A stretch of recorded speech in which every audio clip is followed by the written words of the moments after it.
The final segment of the week, our first week on the morning show. Welcome back inside the Gamecocks, the morning show brought to you by Tony Pope, TonyPope.com, Tony Pope State Farm. Hale McGranahan, and I apologize for the wait, my friend, but that's all right. We can get it all done in 20 minutes. It's a busy Friday and a busy weekend for you. Always glad to have you, brother.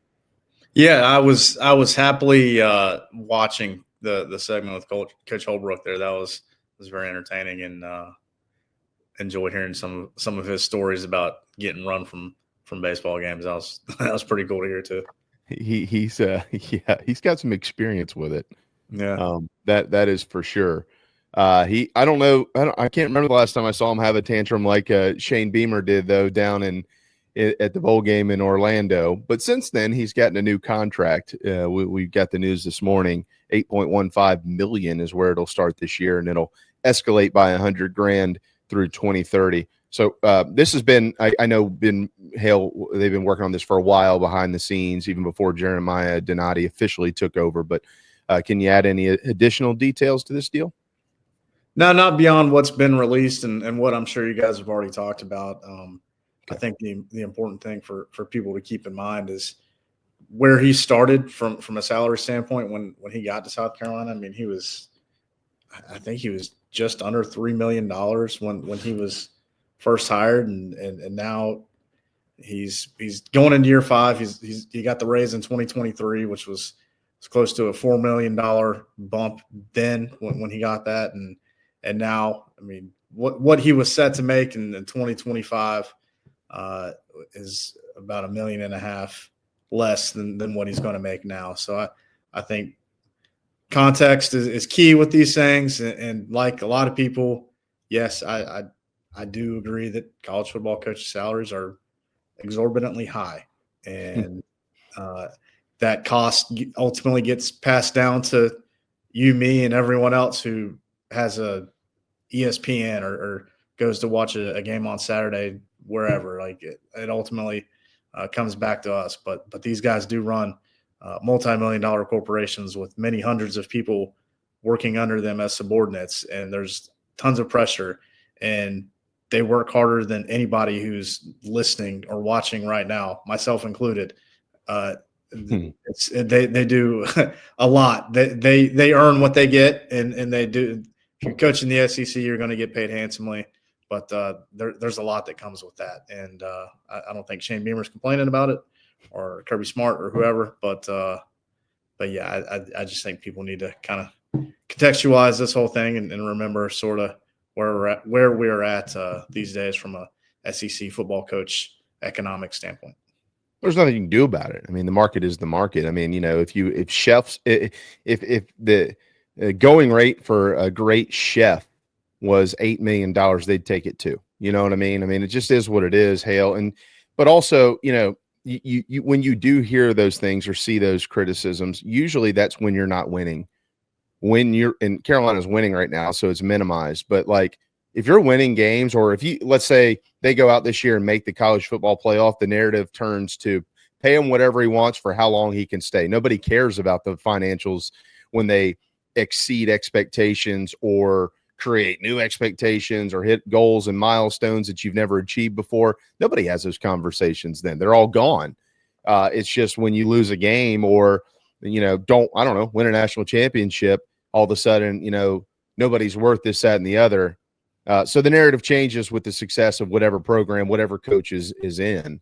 But the point you made, I think, is really a critical point just a minute ago, because yes, when Coach Beamer got hired here, it was very much we're going to give you a chance, but like, we're not just going to throw a ton of money at this thing just because we can. Like, this was kind of a prove it contract, and not all contracts are like that, but it was a prove it contract. And he last year was certainly not the year that they wanted. I mean, Shane has been more vocal about that than anybody.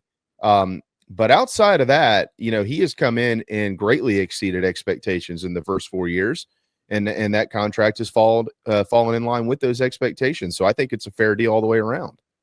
Yeah, I mean, if they went 6-6 in 2024, we're probably not having this conversation, or at least talking about it in these terms. Another thing folks should probably keep in mind the length of the contract, and that's just kind of how it goes. Like after a couple years, the deal is going to get redone, whether you're doing well or not so well. Like things are going to be adjusted accordingly. So like you said, JB, if they go out and make the college football playoff and win 11 games, and Lenore Sellers does whatever with his season from an individual standpoint, we're probably going to be having a new conversation and talking about even higher numbers 365 days from now. Like that's just how it goes. And unfortunately,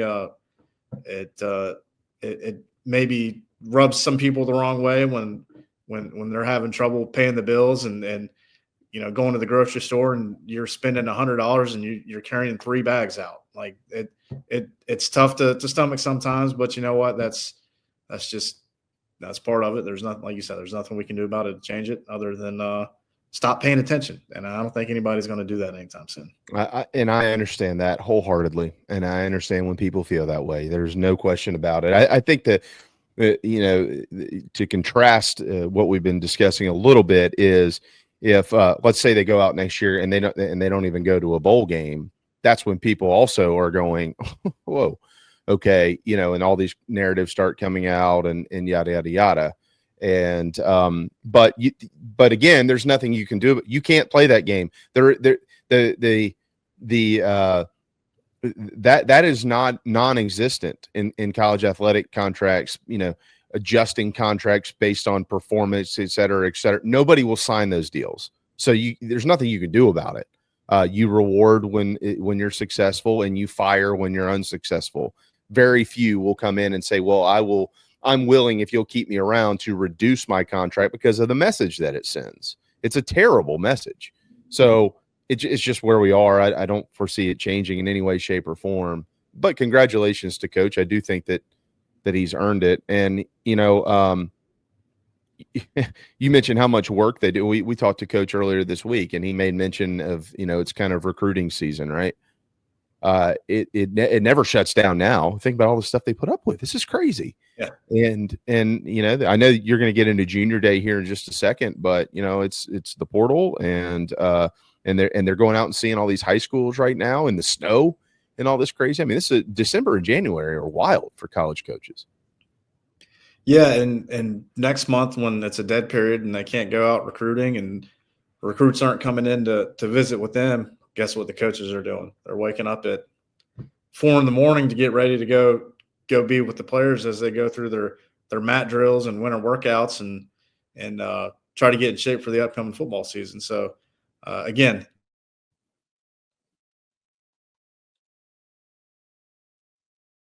I don't want to say appropriately compensated because the salaries are pretty ridiculous in some cases, just across the board, not just here, but those guys, they definitely earn it. They're not sitting back and kicking their feet up and just counting a bunch of zeros and going about their day that way. They work nonstop for sure. He is, I think, to the number, I think now the 10th highest paid coach in the league, maybe 9th. It's 9th or 10th. And of course that number is subject to change as well. All right. On the topic of recruiting, so junior day was wiped out just a couple of weekends ago, but they've got it tomorrow, right? Yeah, so they'd already planned this event coming up tomorrow. They were going to do 2. Then, like you said, the winter weather a couple weeks ago that I guess was mostly around the Atlanta area probably would have affected some guys who were trying to make a trip across I-20 or 85 to 20 or however route you take to get to Columbia from where you're coming from outside of South Carolina. That would have affected some things. So I think the staff just made the decision to go ahead and just cancel it and, try to get some of these guys who are scheduled to go to that junior day to come in for this next one. And they'll have a couple of guys who are doing that and some in addition to those handful of prospects. So there's a list that we put out on the Big Spur, like kind of our final list that we published about 24 hours ago. And it's, we call it a junior day because it's just sort of what we've called it for many years now.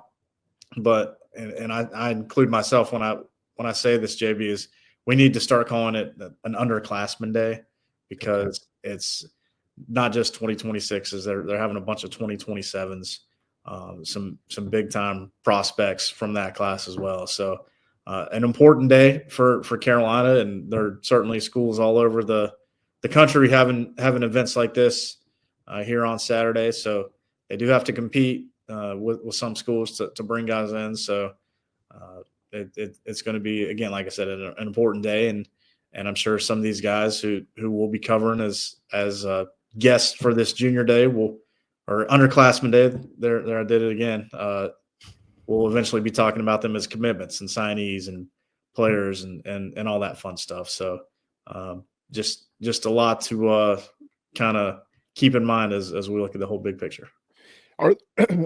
How often does this event, this underclassmen junior day, whatever you want to call it, event, produce a commitment?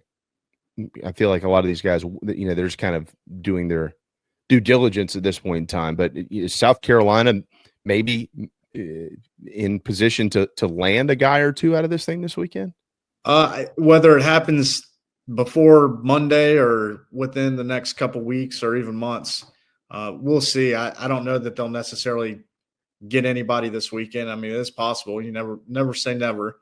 But yeah, whenever you get to have a recruiting event like this, where you're taking guys around campus, you're showing them all the things that you have to offer. Because a lot of the times the guys who are coming in for these junior days or underclassmen days are guys who maybe last year you had them in for camp and you offered them. Mm-hmm. And after that, you get into the season and they come to a couple games. Well, you may not necessarily have the opportunity to take them on campus and show them where they could be living and show them where they're going to classes and having them talk to professors or doing all sorts of different things related to being a football player at South Carolina.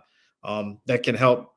These types of days can help, I guess, facilitate a potential commitment. The one example that I go back to for this particular type of event is Jalen Kilgore, who I've mentioned before as he came to a junior day when he was a junior in high school and got the offer. And at the time he only had Southwest Missouri State, somebody like that.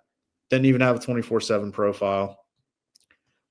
Then his online recruiting profile grows and he's getting more offers and he's becoming this 4-star recruit who's just highly coveted, and he eventually commits to South Carolina. I think he committed in like April or May of that year, so a couple months later, and really it came back to the junior day and just all that he was able to do during that event, and now we see where he's at as one of arguably the best players on this team in 2025. So it's there's a lot of different types of recruiting visits and things on the recruiting calendar with the whole progression of things.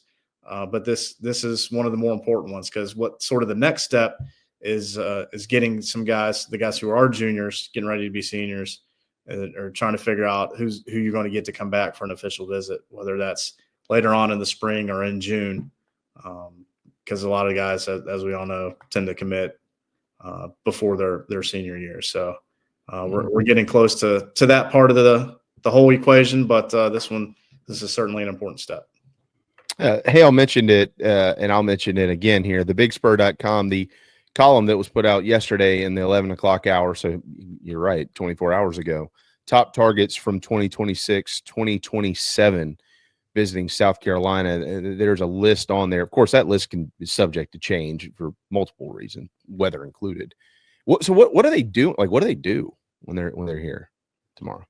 Yeah, so I don't have an exact itinerary in front of me, but typically how it goes is they'll have them gather at, say, the football facility, and maybe they'll do some tours through there, go to the weight room, look at the practice fields, and see all the locker room, training room, where they eat, just all the stuff that's over there. Show them that. They might have some meetings with coaches, Depending on who the recruit is, they might give them a chance to sit down with Coach Beamer. Usually things like this, like the coordinators will have like Mike Shula will have all the offensive players. He'll address them as a group, and Clayton White will have the defensive guys. And if there are any specialists, Jody Camillus will talk to them, and then they'll probably break into groups, and maybe depending on the weather, if it's a little nicer out, they could probably ride a golf cart. But if it's 45 degrees out, they might pile them into some big SUVs and drive around campus. And like I said, go to the Doty and see some of the academic side of things and what's provided there, and go by 650 Lincoln, and they'll go to the basketball game eventually. That's usually part of it on this particular day coming up when Beamer addresses the crowd and they introduce the freshmen and the transfers. So that's typically what the day will look like. Sort of a rough itinerary, so to speak. Overall, this group, that at least that we're the players that we know about that are going to be here, the ones that are on your list, and maybe some others that you haven't confirmed yet, but overall, just if you could give the group, I don't want to call it a grade, Hale, but a brief description from a talent standpoint, and that's hard to do because a bunch of offensive guys, bunch of defensive guys, but how would you describe this group from a talent perspective? It's very good. I'm just kind of scrolling through my story right now.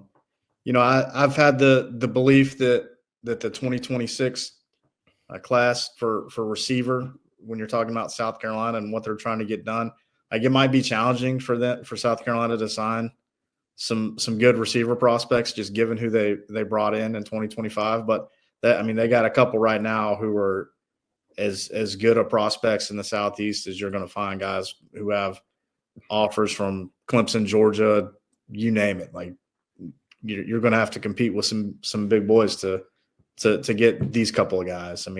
I think the defensive line, we talk about defensive tackle recruiting a good bit, and we all know how important a good defensive end can be to your football team. Just look at 2024 versus 2023, and they've got in the 2026 class of guys coming in this weekend. They've got, again, guys who've got some big time offers who they're competing with some marquee name type of programs. So it's a really solid list, and I don't think you could ask for much more from a junior day standpoint. There's not a quarterback on the list, but beyond that, it's a really talented, loaded group. Aside from there not being a quarterback, but that's a whole different conversation, different. I don't want to say different can of worms, but sort of an apple to oranges comparison when you're talking about just recruiting in general.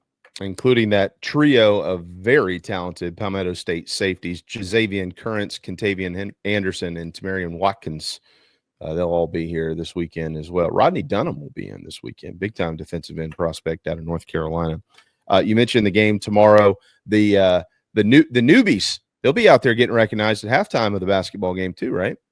Yeah, I like to refer to this day as the annual South Carolina Football at a men's basketball game day. It's short name. Yeah, can't put it on a business card, but I can try to say it on a podcast, I guess. That's right. But yeah, it's also my annual trip to Colonia Life Arena to cover South Carolina football at a men's basketball game day situation. So I saw that on the message board the other day. I was scrolling through. I saw something. Somebody asked you, "Are you not a basketball fan?" I can't remember what it was, and your response was, "How many basketball articles have you seen me write since I've been here?" Yeah, I think I wrote a couple last year when they got in the tournament just to help out, because that's obviously a big deal. When the men got in the tournament. Yeah. So yeah, it's probably been about 2 or 3 in the last 4 years. Well, Hale, I know you'll be covering that, as you just pointed out, and certainly covering Junior Day. So it will be a busy weekend for you. We'll let you run on that note.